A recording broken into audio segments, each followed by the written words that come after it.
पानी के नीचे पनडुब्बियों की दुनिया में एक झलक। समुद्र की गहराई हमेशा से ही इंसानों के लिए रहस्य से भरी रही है। इस अथाह गहराई में छुपे राज जानने की चाहत ने हमें पनडुब्बियों का तोहफा दिया। ये पानी के अंदर चलने वाले जहाज टेक्नोलॉजी में इंसान की तरक्की का एक जीता जागता उदाहरण है। पनडुब्बियां सिर्फ समुद्र की गहराई में झांकने का जरिया नहीं है, बल्कि जंग के मैदान में भी इनका बहुत बड़ा रोल होता है। चुपके से दुश्मन के इलाके में घुसकर हमला करना, उनके जहाजों को तबाह करना और सीक्रेट इंफॉर्मेशन इकट्ठा करना, ये सब पनडुब्बियों की वजह से ही मुमकिन हो पाता है। आज दुनिया के कई ताकतवर देशों के पास अपनी पनडुब्बियां हैं। पनडुब्बियां साइज, ताकत और टेक्नोलॉजी में एक दूसरे से अलग होती हैं, लेकिन इनका मकसद एक ही है, समुद्र पर कंट्रोल। इसी सिलसिले में चाइना की बढ़ती हुई फौज और उसकी पनडुब्बी महत्वाकांक्षाएं पूरी दुनिया के लिए एक बहुत बड़ी चिंता का विषय बन गई हैं। पहला कदम, शुरुआती पनडुब्बियों का इतिहास। पनडुब्बियों का इतिहास उतना ही पुराना है जितनी पुरानी इंसान की समुद्र में जाने की इच्छा। कहते हैं कि पनडुब्बी का सबसे पहला चित्र लियोनार्डो दा विंची ने बनाया था। हालांकि असली पनडुब्बी सबसे पहले 1620 में कॉर्नेलिस ड्रेबल नाम के एक डच आविष्कारक ने बनाई थी। ड्रेबल की पनडुब्बी लकड़ी और चमड़े से बनी थी और यह थेम्स नदी में 12 फीट की गहराई तक जा सकती थी। सतह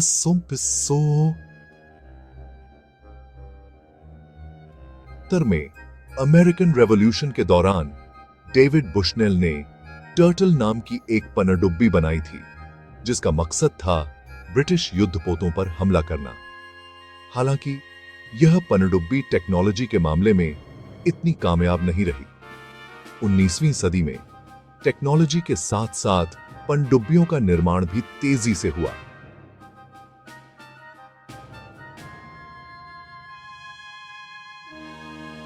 पॉसेट में अमेरिकन सिविल वॉर के दौरान कन्फेडरेट पनडुब्बी हनली ने एक केंद्रीय युद्धपोत को डुबो दिया, जो पनडुब्बी युद्ध में एक बहुत बड़ी घटना थी। जंग का नया रूप, पनडुब्बियों की भूमिका। 20वीं सदी की शुरुआत में पनडुब्बियों ने जंग के मैदान में अपनी जगह बना ली थी। पहले विश्व युद्ध में जर्मनी ने अपनी पनडुब्बियों का इस्तेमाल करके मित्र राष्ट्रों के जहाजों को डुबोया। जर्मन यू बोट्स ने मित्र राष्ट्रों के जहाजों को बहुत नुकसान पहुंचाया, जिससे जंग का रुख भी बदल गया। इस दौरान पनडुब्बियों की एक नई स्ट्रैटेजी भी सामने आई, जिसे अनरिस्ट्रिक्टेड सबमरीन वॉरफेयर कहा जाता है। इस स्ट्रैटेजी के तहत पनडुब्बियां बिना बताए किसी भी जहाज पर हमला कर सकती थीं, फिर चाहे वह सेना का जहाज हो या व्यापारियों का।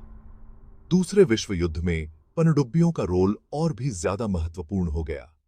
इस जंग में जर्मनी, जापान, अमेरिका और ब्रिटेन जैसे देशों ने पनडुब्बियों का जमकर इस्तेमाल किया। दो बड़ी जंगों के बीच पनडुब्बियों का विकास। दोनों विश्व युद्धों के बाद पनडुब्बी टेक्नोलॉजी में बहुत तेजी से विकास हुआ। नई नई टेक्निक्स जैसे कि परमाणु ईंधन, सोनार और गाइडेड मिसाइल्स के आने से पनडुब्बियां और भी खतरनाक और स्ट्रैटेजी के लिहाज से महत्वपूर्ण हो गईं। शीत युद्ध के दौरान अमेरिका और सोवियत यूनियन के बीच एक खतरनाक कंपटीशन शुरू हो गई, जिसमें दोनों देश अपनी अपनी पनडुब्बी सेना को बढ़ा रहे थे और उन्हें और भी खतरनाक हथियारों से लैस कर रहे थे। परमाणु पनडुब्बियों का आविष्कार, जो महीनों तक पानी में डूबी रह सकती थीं और दूर तक मार करने वाली मिसाइल्स दाग सकती थीं, ने दुनिया के पावर बैलेंस को ही बदल डाला। ड्रैगन की चाल चीन की पनडुब्बी महत्वाकांक्षा। पिछले कुछ सालों में चाइना अपनी फौज को बहुत तेजी से बढ़ा रहा है और पनडुब्बियां इस विस्तार का एक अहम हिस्सा हैं। चाइना के पास दुनिया की सबसे बड़ी पनडुब्बी सेना है, जिसमें लगभग 70 पनडुब्बियां हैं। चाइना लगातार अपनी पनडुब्बी क्षमताओं को और बेहतर बना रहा है। वह नई और आधुनिक पनडुब्बियां बना रहा है, जिनमें परमाणु पनडुब्बियां और डीजल इलेक्ट्रिक पनडुब्बियां दोनों शामिल हैं। चाइना की पनडुब्बियों को लंबी दूरी तक मार करने वाली मिसाइल्स, टॉर्पीडोज और खदानों से लैस किया जा रहा है। इसके अलावा चाइना अपनी पनडुब्बी रोधी युद्धक क्षमताओं में भी सुधार कर रहा है ताकि वह दुश्मन की पनडुब्बियों का मुकाबला कर सके। पीले सागर से हिंद महासागर तक चीन की बढ़ती उपस्थिति। चाइना की पनडुब्बी गतिविधियां सिर्फ उसके आसपास के समुद्रों तक ही सीमित नहीं है। वह अपनी पनडुब्बियों को हिंद महासागर और पश्चिमी प्रशांत जैसे इलाकों में भी भेज रहा है, जो इंडिया, जापान और अमेरिका जैसे देशों के लिए चिंता की बात है। चाइना की इस बढ़ती हुई मौजूदगी को उसकी स्ट्रिंग ऑफ पर्ल्स स्ट्रैटेजी का एक हिस्सा माना जा रहा है, जिसका मकसद हिंद महासागर क्षेत्र में अपने कंट्रोल को बढ़ाना है। चाइना का कहना है कि उसकी पनडुब्बी गतिविधियां पूरी तरह से शांतिपूर्ण हैं, लेकिन उसकी फौजी महत्वाकांक्षाओं और आक्रामक व्यवहार को देखते हुए दुनिया भर के देशों को उसकी मंशा पर शक है। खतरे की घंटी। चीन की पनडुब्बियों से खतरा।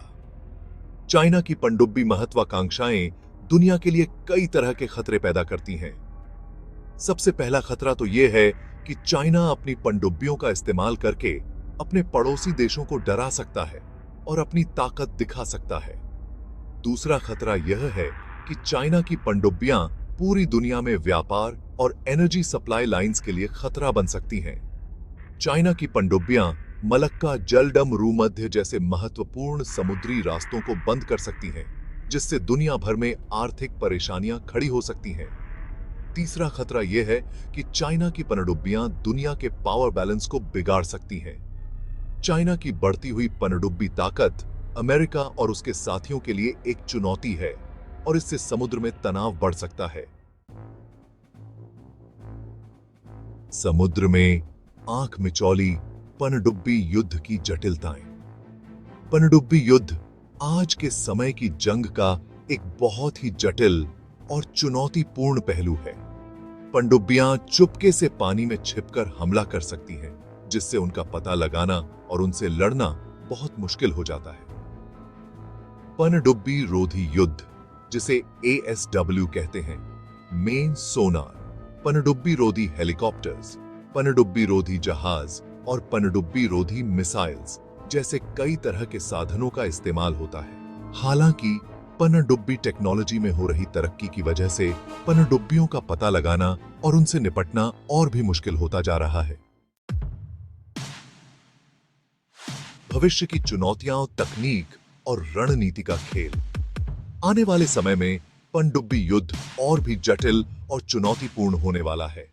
आर्टिफिशियल इंटेलिजेंस, बिना इंसान वाली पनडुब्बियां और हाइपरसोनिक मिसाइल्स जैसी नई टेक्नोलॉजीज के आने से पनडुब्बी युद्ध का पूरा नक्शा ही बदल जाएगा।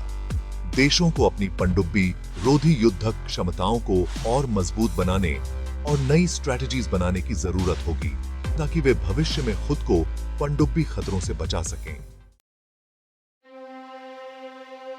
गहराते सवाल, समुद्री सुरक्षा और वैश्विक व्यवस्था।